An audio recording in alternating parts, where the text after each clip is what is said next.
शंभवे गुरुवे नमः। शंभवे गुरुवे नमः। शंभवे गुरुवे नमः। सभी गुरु बहनों और गुरु भाइयों के चरणों में मेरा प्रणाम। ब्रह्मांड में व्याप्त समस्त शक्तियों को मेरा प्रणाम। माँ भवानी और हम सब के गुरु भगवान शिव को मेरा प्रणाम।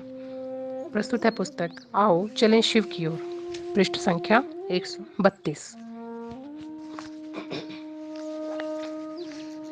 मन को अगर मात्र भौतिक सुख का चिंतन दिया जाए तो मानसिक तरंगें स्थूल होंगी। व्यक्तिक सुख का चिंतन व्यक्ति की चिंतन धारा को संकीर्ण करता है। वसुधैव कुटुंबकम की परिकल्पना समाप्त हो जाएगी। अपने लिए तो मानवितर प्राणी भी जीते हैं। मन जिस प्रकार भौतिक चिंतन से स्थूल होता है, उसी प्रकार सूक्ष्म अथवा विराट चिंतन उसे विशालता प्रदान करती है। वह परहित तथा जगहित के लिए सोचता है। विश्व के साधु संतों का जीवन इसका स्पष्ट उदाहरण है। मान्य है कि गुरु ही आध्यात्मिक आलोक के विकास के प्रेरणा स्रोत रहे हैं। मनुष्य की जागतिक इच्छाओं को परमात्मा को पाने की इच्छा में परिणत करने का कार्य किया है गुरुओं ने। इन गुरुओं की श्रृंखला में शिव आदि गुरु हैं। तंत्र साहित्य मूलतः शिव पार्वती संवाद है, जिसमें शिव गुरु हैं और भवानी शिष्य। शिव तंत्र के प्रणेता तथा सभी आध्यात्मिक विधाओं के परम ज्ञाता माने गए हैं। उन्हें सभी गुरुओं का गुरु कहा गया है। शैवागम के ग्रंथों में वामदेवम महादेवम लोकनाथम जगतगुरुम के विषय में उल्लिखित है कि महादेव आचार्येंद्र हैं और उनका मौन ही शिष्य के मन में परब्रह्म तत्व को प्रकट करता है।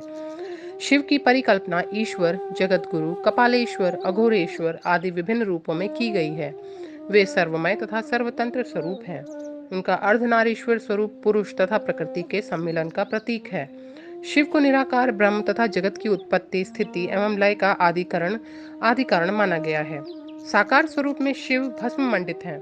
व्याघ्र चर्म उनका परिधान है। मुंडमाल एवं सर्प उनके आभूषण हैं। शिव के निराकार और साकार स्वरूप में स्पष्ट विभेद नहीं किया गया है। समुद्र मंथन से प्राप्त कालकूट विष देवताओं के लिए मृत्यु का धारक था, किंतु शिव ने सर्वहित में विषपान किया। उनकी वेशभूषा डरावनी है, किंतु वे शंकर हैं। पहनने को वस्त्र नहीं, फिर भी वे सभी संपत्तियों के जनक हैं। रहने को अच्छा आवास नहीं है, तब भी तीनों लोगों के स्वामी हैं। उमापति हैं तो निसंगी भी, महाकाल हैं तो महामृत्युंजय भी। शिव का जीवन अति सामान्य है। वैभव और विलासिता से दूर शिव साधुता की पहली तथा अंतिम पहचान है। शिव सुरों से पूजित हैं तो असुरों से भी। देवाधिदेव हैं, किंतु उनका जीवन चित्रण देवताओं से भिन्न है। देवताओं के चित्रण में सुविधा एवं समृद्धि दिखती है, जबकि शिव का रहन सहन अव्यवस्था की गाथा है। उनका यह स्वरूप दर्शाता है कि न्यूनतम व्यवस्था में ही सुख तथा शांति है और सामान्य से सामान्य व्यक्ति भी शिव हो सकता है। शिव ईश्वर के रूप में विश्व मूर्ति एवं आनंद मूर्ति हैं। संभाव से चराचर जगत में विद्यमान है। भक्त, अभक्त, देवता, दानव, चिकित्सक, रोगी एवं जन्म मृत्यु में अक्षुण रूप से विराजते हुए वे भावातीत सत्ता हैं। शिव अपने सगुण स्वरूप में भाव सत्ता हैं। भक्त उनसे मनोवांछित फल पाते हैं और शिष्य परम ज्ञान। शिव का साधु वेश शिष्य को भी कम से कम व्यवस्था में रहने का आचार प्रस्तुत करता है। योगी भृतहरि ने कहा था, भोगा न भुक्ता वय में भुक्ता, तृष्णा न जीर्णा वय में जीर्णा। साधुता कहती है, रहना नहीं, देश वीराना है। तो फिर जागतिक सुखों की ओर भागदौड़ कैसी? शिव की सादगी, गुरुओं की एकमात्र संपत्ति उनकी लंगोटी, उनकी कथनी और करनी में समरूपता का द्योतक है। शिष्य आचरण से सीखता है, अतएव गुरु आचार्य होते हैं। शिव तो आचार्येंद्र हैं। शिव की पूजा कर अनेक ने अतुल धन वैभव प्राप्त किया है और उन्हें गुरु मानकर अगस्त्य, दधीची, मत्स्येंद्र नाथ आदि ने जन जन को आध्यात्मिक आलोक दिया। शिव के देवाधिदेव स्वरूप और आदि गुरु स्वरूप में विभेद किया जा सकता है। देवाधिदेव महादेव के रूप में शिव अवढर दानी है। दानी अपने दान में विवेक नहीं रखता। दान का फलाफल प्राप्तकर्ता के विवेक पर निर्भर है, परंतु गुरु को पल प्रतिपल अपने विवेक से कार्य करना पड़ता है। गुरु भोग और मोक्ष अभिन्न रूप से देते हैं, किंतु उनकी विवेकपूर्ण करुणा शिष्य के जीवन पथ में भोग को मोक्ष में बाधक नहीं बनने देती। एक शिक्षक जिस प्रकार बच्चे के मन के अनुकूल खेल की विधा से अध्यापन कार्य करता है और बच्चे में अध्ययन के प्रति अभिरुचि जागृत कर देता है, उसी प्रकार गुरु को शिष्य के स्वाभाविक जागतिक आकर्षण के साथ साथ शिव भाव जागृत करना होता है। मनुष्य में जागतिक आकर्षण का होना अनिवार्य है। गुरु शिष्य के मन में लौकिक आकर्षण को न्यून कर परमात्मा के प्रति प्रेम पैदा करते हैं। मन तो स्वयं तीव्रगामी है, गमन इसका स्वभाव है, और गुरु कृपा से परमात्मा के प्रति प्रेम इसे शिवगामी बना देता है। सदगुरु अगर भोग नहीं देंगे तो सामान्य जन उनकी शरण में जाएगा ही नहीं। सामान्य जन के लिए भोग का त्याग कठिन है। मालिनी विजय तंत्र कहता है, सदगुरु के आश्रय के बिना भोग और मोक्ष एक साथ नहीं मिलता। भुक्ति मुक्ति प्रसिद्धि अर्थ नियते सदगुरुम प्रीति। यह कथन सत्य है। साधना, पूजा, समर्पण और विश्वास के अभाव में परमात्मा की ओर मन की गति असंभव है। किंतु आज हम सांसारिक सुख और समृद्धि के प्रति समर्पित हैं। पूजा अर्चना भी ऐसी स्थिति में भौतिक सुख का साधन होगी। उक्त परिस्थिति में सत्य गुरु की खोज अपरिहार्य है। सच्चे गुरु का अर्थ ही है कि वे शिष्य मन में शिव का आवेश जगाते हैं, भोग के साथ साथ योग को प्रतिष्ठित करते हैं।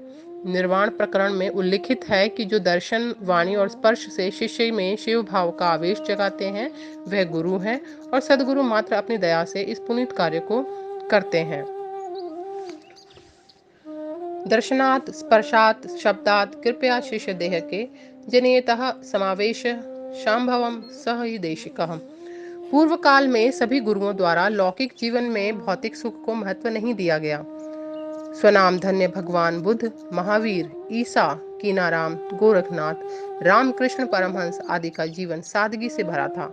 आज गुरु पद अधिकांशतः भौतिक सुख एवं सम्मान का साधन हो आया है। ऐसा भी नहीं है कि 20वीं सदी के उत्तरार्ध में कोई नई आध्यात्मिक पूजा पद्धति का आविष्कार हुआ है या कोई साधना और पूजा के नए आयाम सृजित किए गए हैं। तंत्र, योग आदि की साधना के पीछे प्रकट या अप्रकट रूप से सांसारिक सुख की प्राप्ति अभीष्ट हो आई है। गुरु परंपरा के सिंहावलोकन से परिलक्षित होता है कि वर्तमान काल में अधिकतर गुरुओं द्वारा आचरण से सिखाने की मान्यता में कमी आई है। संत और गुरु में अंतर है। संत स्वयं ईश्वर तुल्य हैं और गुरु मनुष्य को शिव बनाते हैं।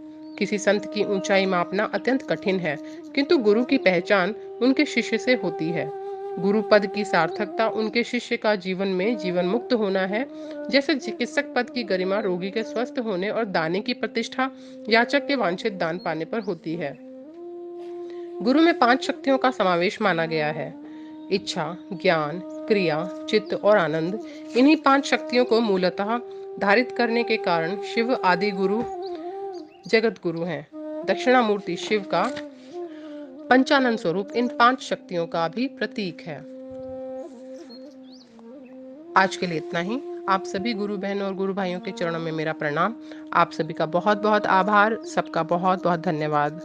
जागा जागा महादेव ओ जगद महादेव, जागा जागा महादेव ओ जगद महादेव। आदि गुरु महादेव, जगत गुरु महादेव, आदि गुरु महादेव, जगत गुरु महादेव। सब देवों के देव मेरे गुरु महादेव, सब देवों के देव मेरे गुरु महादेव। जागा जागा महादेव और जगद महादेव, जागा जागा महादेव और जगद महादेव। शंभवे गुरुवे नमः, शंभवे गुरुवे नमः, शंभवे गुरुवे नमः।